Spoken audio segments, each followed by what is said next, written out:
In a world full of loneliness and harshness, a carpenter lived a silent life, expecting nothing beyond the long, tiring days of labor.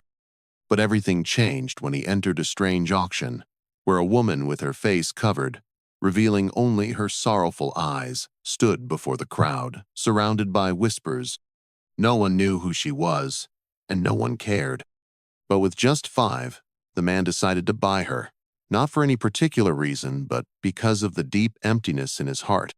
Yet, when the woman spoke her name, a miraculous change happened in his heart. Could he find anything more than loneliness? And could this woman be the one to help him realize that life holds more than just that? Follow this story, where love is not about words, but actions, sharing, and the empathy from hearts that have never been loved. In life, not everyone has the opportunity to live in a space filled with love and care. There are some who only know loneliness, long silent days passing by as though time no longer mattered. And sometimes, it is precisely this loneliness that is part of a bigger story we could never have imagined. The story of the lonely carpenter, who spent just 5 to buy a nameless woman, whose head was covered by a burlap sack, makes me reflect on things we often overlook in life. He was a carpenter, living alone in a small house in the middle of a desolate forest, where only the sound of wind through the trees, the saw, and the hammer were his companions. Every day, he woke up, worked, ate alone, and then continued with his tasks. No one needed him, and he didn't need anyone. Loneliness wasn't something he chose. It was the result of years without anyone by his side, no one to share joy, sorrow, or those silent moments that words couldn't describe. He lived like this, gradually accepting it, gradually adapting, but never forgetting the emptiness in his heart. One day, while walking through a small market, a strange auction appeared before him. The people around him crowded around a courtyard where a woman stood, her face covered by a sack, leaving only her sad eyes visible. She stood in silence, not saying a word, not reacting to any gazes. No one knew who she was, no one knew where she came from, but that didn't matter. They only knew that she was an object, and today she would be auctioned. The carpenter stood there, feeling a strange curiosity. Could this girl be something special that he needed, or just another part of the cold world he had been familiar with for so long? As the auction began, all eyes were on the woman. People whispered about whether she might be a criminal or simply an unfortunate victim of life. They viewed her as a worthless object, something to be bought and sold like anything else. But for the carpenter, everything was different. He didn't look at her with pity or judgment like those around him. He looked at her with deep empathy, as though, in that moment, he realized that she and he shared something. Both were living in a world where others didn't truly see them. As he stood in the crowd, his eyes weren't looking at an object but at a living being who might have endured harsher things than he had ever imagined. And then, he decided to buy her.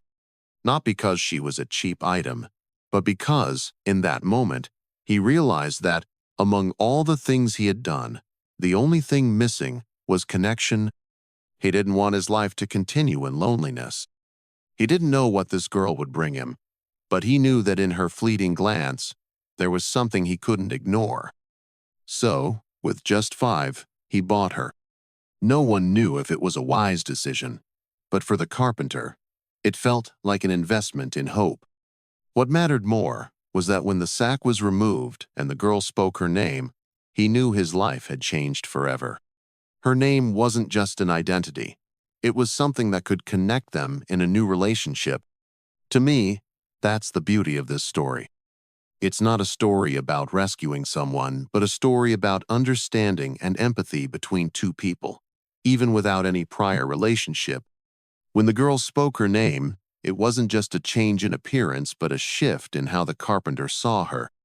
Her name was the key that opened up a new world he had never dared imagine.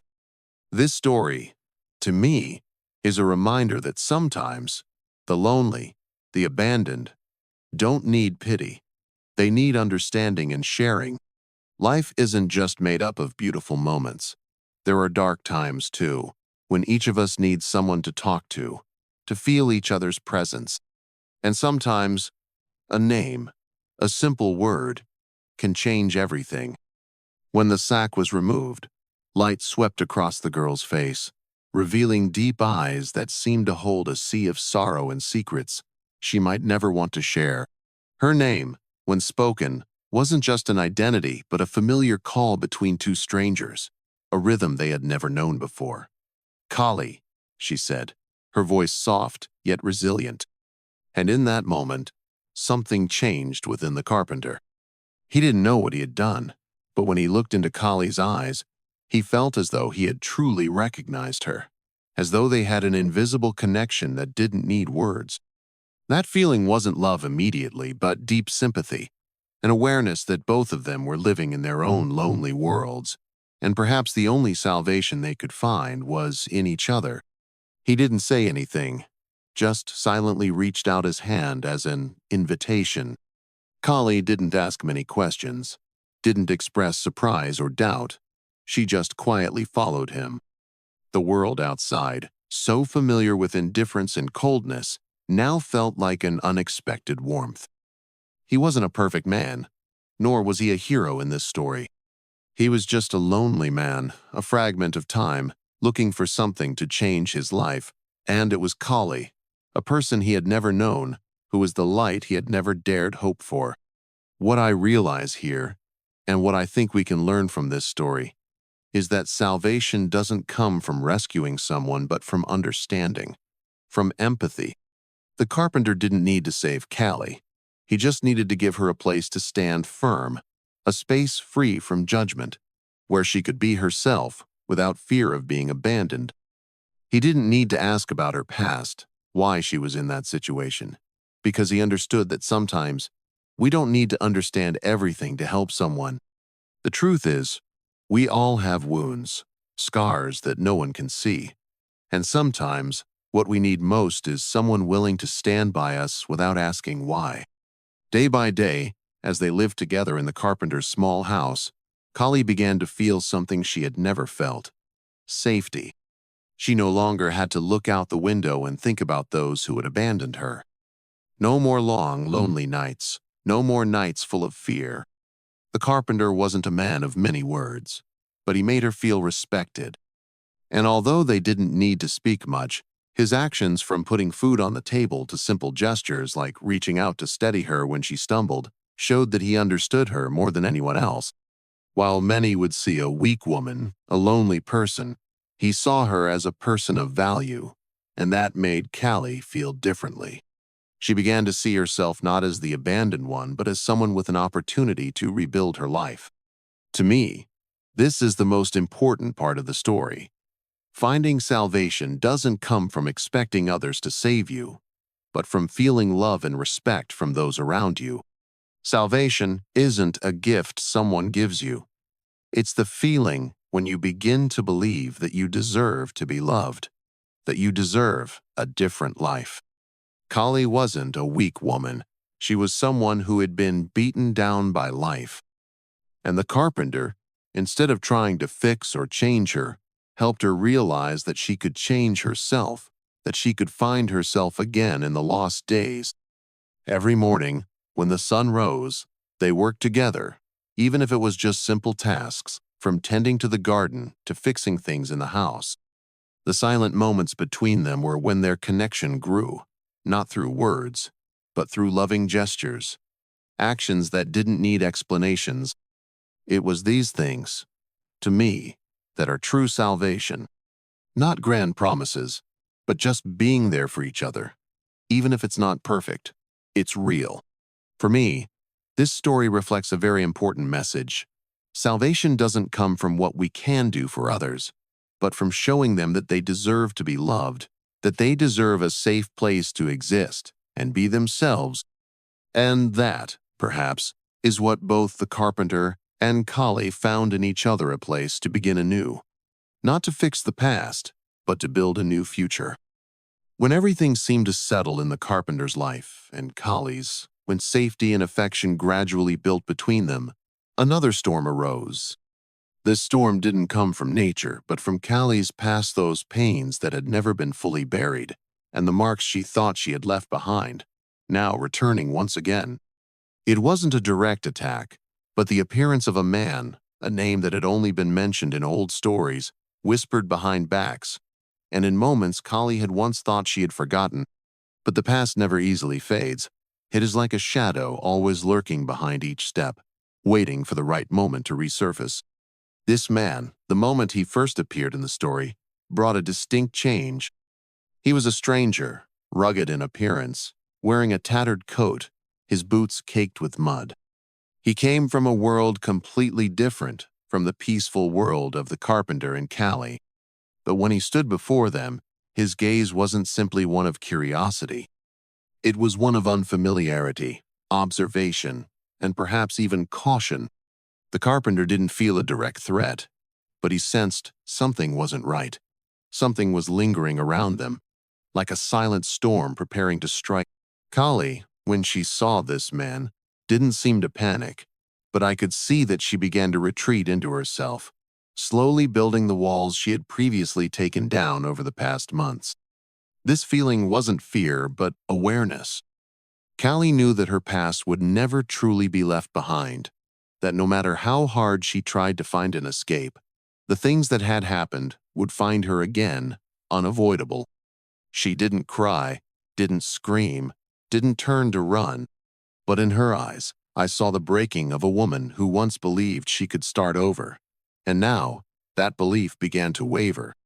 Callie just looked at the man silently, painfully, as if she knew that he was a part of a past she couldn't deny, a part she had struggled to escape from all her life. And here, I realized something deeper in this story. What we call salvation isn't a grand moment or a heroic action. Salvation, to me, comes from facing ourselves and our past. No one can truly save another unless they save themselves. And for Callie, she didn't need anyone to protect her from this man.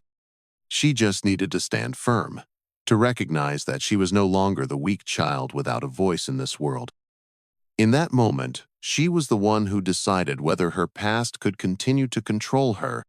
She stood up, not because of anyone's protection, but because of the inner strength she didn't know she had. The carpenter, though he didn't fully understand Callie's story, knew that the only thing he could do was not abandon her, not let her face this challenge alone.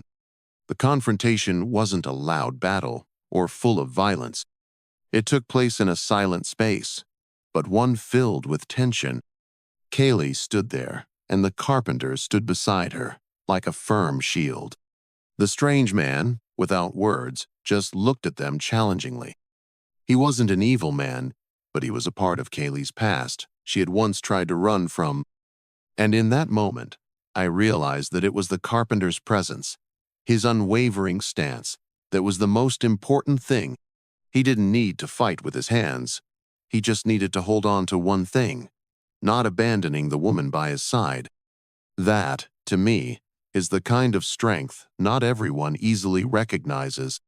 Sometimes, salvation isn't about making everything perfect, but about simply standing by someone, not walking away when they need you the most. Callie didn't stand there waiting for help. She slowly realized that she was the one who had the power to decide her life. She looked at the man and said simple yet powerful words, like a declaration, a statement that she was no longer a victim of anyone. Her words weren't loud, but they were enough to shift the atmosphere. It was in that moment that I clearly saw something. When a person realizes they can stand firm without anyone saving them, that's when they are truly freed. To me, this is the true climax of the story. It wasn't a physical victory, but a spiritual one. Callie didn't just overcome her past. She overcame the fear in her own heart. And the carpenter, in his silence, was the only companion she needed. No promises were made, only actions and presence. That's the true salvation we don't often realize. Salvation comes from understanding and love without needing words. Love isn't about filling the void. It's about being willing to stand beside someone when they need you most. When the strange man realized he couldn't do anything more but leave, not because he couldn't win, but because he knew the battle had ended long ago, he silently withdrew. Callie stood there, not as a victor in the battle, but as a woman who had found herself again, no longer a victim of her past, no longer a shadow of weakness. She was herself strong, free, and the carpenter, standing beside her, didn't say a word, but I know he felt proud of her. When the storm passed, there was no loud noise, no collapse, only an unusually calm silence. Everything seemed to be over, and in that space, Kaylee and the carpenter only looked at each other, not with fear or pain, but with a tranquility they had found after the storms. We often think that when we face a great challenge, there will be a moment of victory, a triumph filled with celebration and applause. But in this story, victory wasn't a clear milestone. It was a long, quiet process where every step they took was intertwined with both strength and silence in their hearts. After the man left, no one in the town continued to look at them as strangers. The whispers ceased, for their lives had already solidified their stability. The carpenter wasn't the hero in the stories we often hear. He was the first one to not just see Callie as a victim of life, but as a woman of value. He didn't need to do anything grand, just not turn his back when she needed him, that was all. And I think that's what makes this story so powerful. Salvation doesn't come from loud actions, but from silent moments, simple gestures, and sincere actions. Callie, after facing her past, was no longer the girl she once was, a person who only lived in the memory of unspeakable pain. Each passing day, she felt the change within herself, not from the outside, but from within. Callie no longer saw life as a string of failures. She realized she wasn't a victim. She was a person who could decide her own life, who could change her future. That was an important turning point in her journey. I believe that sometimes salvation doesn't come from external change, but from internal change, from realizing that a person can change. They can choose their own path. The carpenter, after everything that had happened, was no longer the lonely man he once was. He didn't need to change himself to become a better person. His mere presence, his silence, had taught Callie that there was nothing more important than being oneself. His sincerity and patience had helped Callie find faith in herself. And I realized that, sometimes, what we need most isn't a promise or a grand gesture, but simply the presence of someone. It's that simple, but it can change a person's life. The story of the carpenter and Callie is not just about a man saving a woman. It is the story of two people who have endured many wounds, but instead of letting those wounds obscure their ability to love and understand each other, they chose to let those wounds become part of their own story, from which they would build a future where neither had to stand alone. That's the powerful message I feel from this story. When a person has endured loneliness and abandonment, they will know how to appreciate the presence of another. And it is that appreciation that will help them build a strong relationship, not from needing salvation, but from understanding and love. When winter approached, both Callie and the carpenter no longer had long, silent days. The evenings, they sat together, not needing to speak much, just silently watching the fire in the stove. Each gesture, each glance between them said one thing. They had found each other in a world that seemed to have no place for them. And that is the beauty of this story. Not every story needs a grand ending. Sometimes, all it takes is a genuine connection, an understanding that doesn't need too many words. It's that silence that is the true salvation.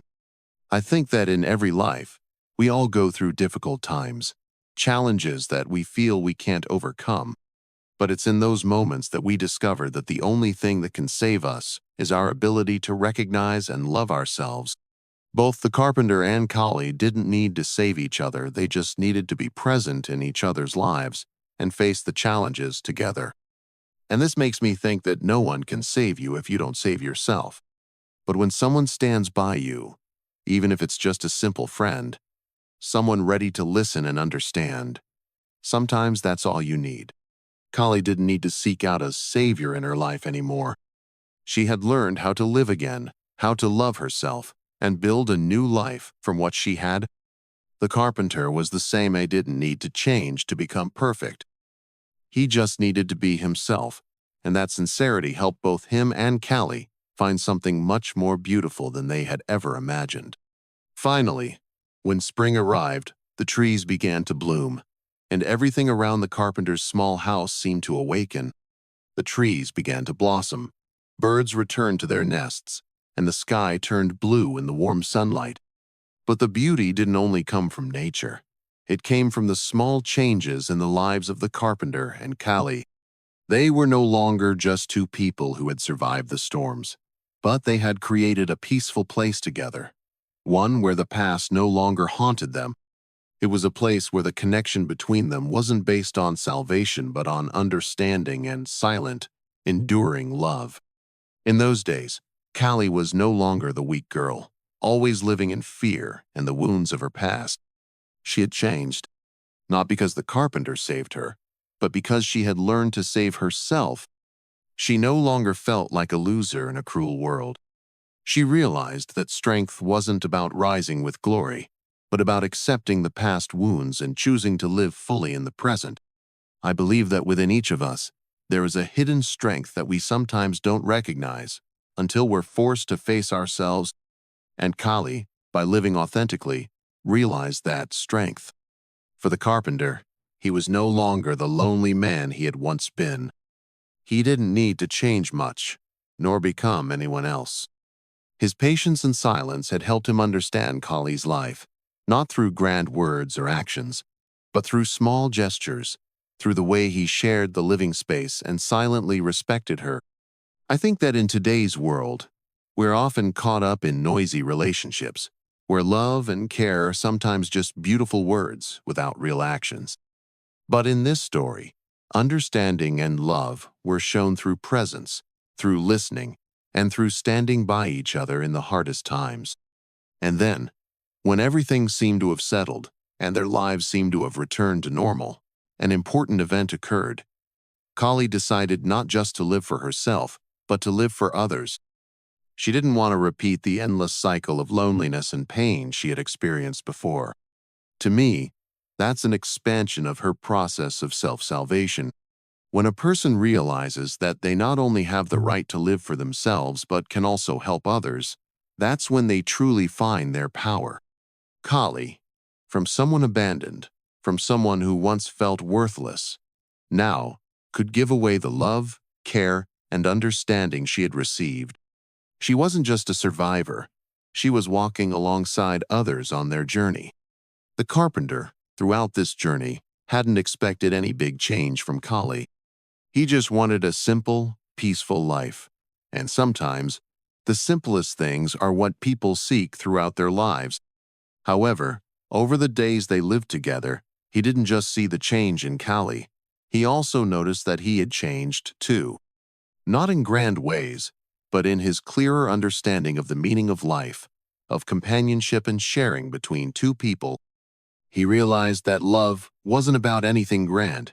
It wasn't about empty promises, but about small, sincere actions, about being fully present in each other's lives.